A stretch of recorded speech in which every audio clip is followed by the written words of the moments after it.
हर बार जब वे गलती करने या पैसा गंवाने से डरते थे तब वे हमें यह कहानी सुनाया करते थे। इससे उन्हें ताकत मिलती थी क्योंकि यह कहानी उन्हें याद दिलाती थी कि किस तरह पैसे के नुकसान को आर्थिक विजय में बदला जा सकता है। अमीर डैडी जानते थे कि असफलता उन्हें ज्यादा मजबूत और स्मार्ट बनाएगी। ऐसा नहीं था कि उन्हें हारना पसंद था या वे हारना चाहते थे, वे केवल इतना जानते थे कि वे कौन थे और वे किस तरह हार का सामना करेंगे। वे नुकसान उठा लेंगे और फिर उसे जीत में बदल लेंगे। यही उन्हें एक विजेता बनाता था और दूसरों को पराजित। इससे उन्हें जोखिम उठाने के लिए सीमा लांघने का साहस मिलता था, जबकि बाकी लोग उस सीमा के पार नहीं जा पाते थे। इसीलिए मैं टेक्सास के लोगों को इतना पसंद करता हूँ। उन्होंने एक बड़ी असफलता को लिया और उसे एक पर्यटन स्थल के रूप में बदल लिया जिससे करोड़ों की आमदनी हो रही है। परंतु उनके सबसे अर्थपूर्ण शब्द शायद ये हैं, टेक्सास के लोग अपनी असफलताओं को दफनाते नहीं हैं। वे उनसे प्रेरणा लेते हैं। वे अपनी असफलताओं को लेकर उन्हें नारों में बदल देते हैं।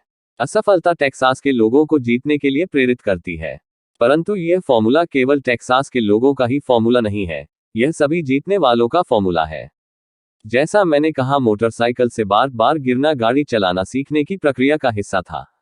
मुझे याद है कि गिरने के बाद मुझमें गाड़ी चलाना सीखने के लिए ज्यादा दृढ़ निश्चय आ गया था। मेरा दृढ़ निश्चय गिरने से कम नहीं हुआ था। मैंने यह भी कहा है कि मैं कभी किसी ऐसे गोल्फर से नहीं मिला जिसकी बॉल कभी गलत नहीं गई हो। किसी चोटी के प्रोफेशनल गोल्फर के लिए बॉल खोना या टूर्नामेंट हारना उसे ज्यादा बेहतर बनने, कड़ी मेहनत करने और ज्यादा अध्ययन करने के लिए प्रेरित करता है। इससे वे ज्यादा बेहतर बनते हैं। जीतने वालों के लिए हार प्रेरणादायक बन जाती है, हारने वालों को हार बर्बाद कर देती है। जॉन डी रॉकफेलर के शब्दों में, मैं हमेशा हर संकट को अवसर में बदलने की कोशिश करता था।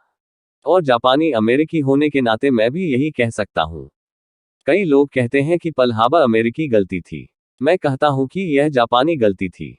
टोरा फिल्म में एक संयमित जापानी एडमिरल खुशियों मना रहे अपने अधीनस्थों से यह कहता है, मुझे डर है कि हमने एक सोते हुए राक्षस को जगा दिया है। पर्ल हार्बर को याद करो। एक नारा बन गया। यह अमेरिका की सबसे बड़ी हारों में से एक थी, फिर भी इसके कारण उसे जीतने की प्रेरणा मिली। इस बड़ी हार से अमेरिका को ताकत मिली और अमेरिका जल्दी ही दुनिया में एक बहुत बड़ी ताकत के रूप में उभरकर सामने आया। असफलता जीतने वालों को प्रेरणा देती है और हारने वालों को बर्बाद कर देती है। यह जीतने वालों का सबसे बड़ा रहस्य और सूत्र है। यह वह रहस्य है जिसे हारने वाले नहीं जानते। जीतने वालों का महानतम रहस्य यह है कि असफलता जीतने की प्रेरणा देती है, इसलिए उन्हें हार से डर नहीं लगता। मैं फ्रैंक टार्केंटन के शब्दों को एक बार फिर से दोहराना चाहता हूं, जीतने का मतलब है हार से न डरना। फ्रैंक टार्केंटन जैसे लोग हारने से इसलिए नहीं डरते क्योंकि वे जानते हैं कि वे कौन है। वे हारने से नफरत करते हैं इसलिए वे जानते हैं कि हार केवल उन्हें ज्यादा बेहतर बनने के लिए प्रेरित कर सकती है।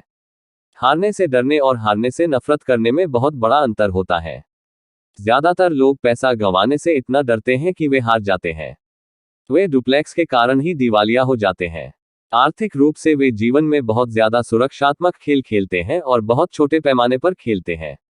वे बड़े घर और बड़ी कारें तो खरीद लेते हैं परंतु वे बड़े निवेश नहीं करते।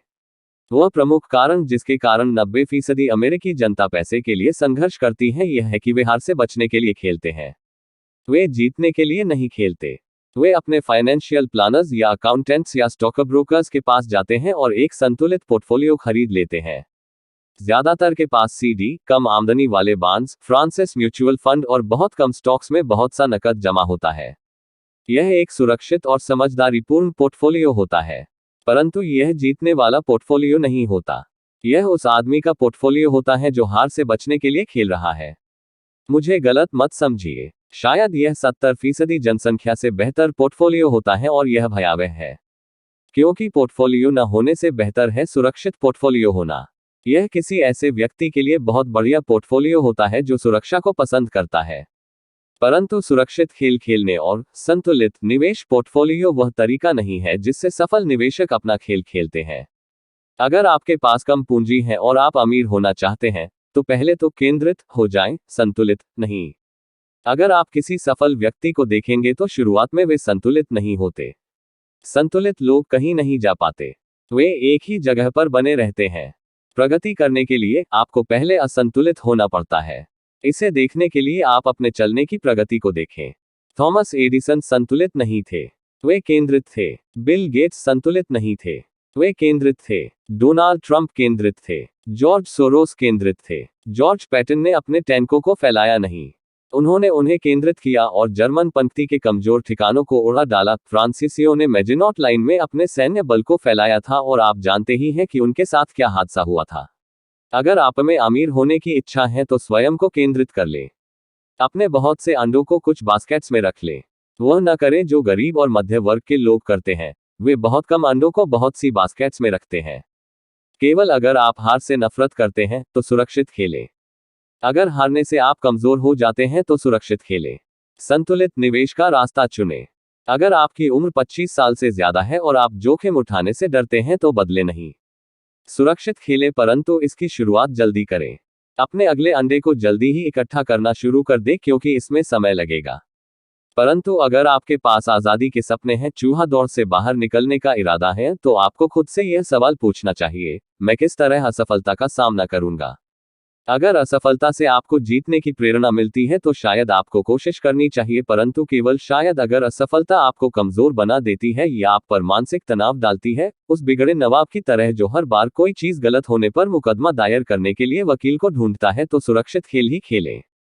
अपनी दिन की नौकरी को बनाए रखें। बॉन्ड्स या म्यूचुअल फंड खरीदें, परंतु याद रखें कि इनमें भी खतरा होता है, हालांकि तुलनात्मक रूप से वे ज्यादा सुरक्षित होते हैं।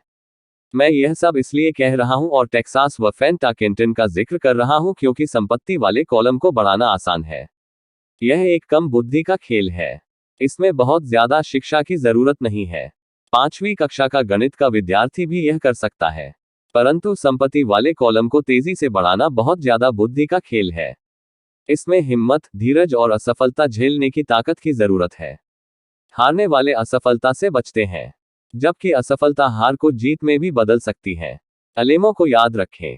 कारण नंबर 2, संकीपन का सामना करना। आसमान गिर रहा है। आसमान गिर रहा है। हम में से ज्यादातर लोग उस छोटे मुर्गे की कहानी जानते हैं जो आसमान गिरने की चेतावनी देता हुआ अपने दड़बे में दौड़ रहा था। हम इस तरह के बहुत से लोगों को जानते हैं, परंतु हम सबके भीतर एक ऐसा ही छोटा मुर्गा होता है। और जैसा मैंने पहले ही कहा है, सन की व्यक्ति दरअसल छोटे मुर्गे की तरह नहीं है। हम सभी में एक छोटा मुर्गा होता है जो तब उभर कर सामने आता है जब हमारे विचारों पर डर और शंका हावी हो जाते हैं। हम सभी के मन में शंकाएं होती हैं। मैं स्मार्ट नहीं हूं, मैं पर्याप्त अच्छा नहीं हूं, अमुक व्यक्ति मुझसे बेहतर है, या हमारी शंकाएं अक्सर हमें निष्क्रिय कर देती हैं। हम क्या होगा वाला खेल खेलते हैं। क्या होगा अगर मेरे निवेश करने के बाद अर्थव्यवस्था धराशायी हो जाए? या क्या होगा अगर मेरा नियंत्रण खत्म हो जाए और मैं पैसा वापस न चुका सकूं? क्या होगा अगर घटनाएं मेरी योजना के हिसाब से न हो? या हमारे कई ऐसे दोस्त या प्रियजन भी हो सकते हैं जो हमें अपनी कमजोरियों की याद दिला सकते हैं, चाहे हमने उनकी सलाह मांगी हो या नहीं। वे अक्सर कहते हैं, तुम्हें ऐसा क्यों लगता है कि तुम यह कर सकते हो? या अगर यह इतना ही बढ़िया होता तो हर कोई ऐसा ही क्यों नहीं कर रहा है? या यह कभी सफल हो ही नहीं सकता। तुम्हें पता ही नहीं है कि तुम किस बारे में बात कर रहे हो।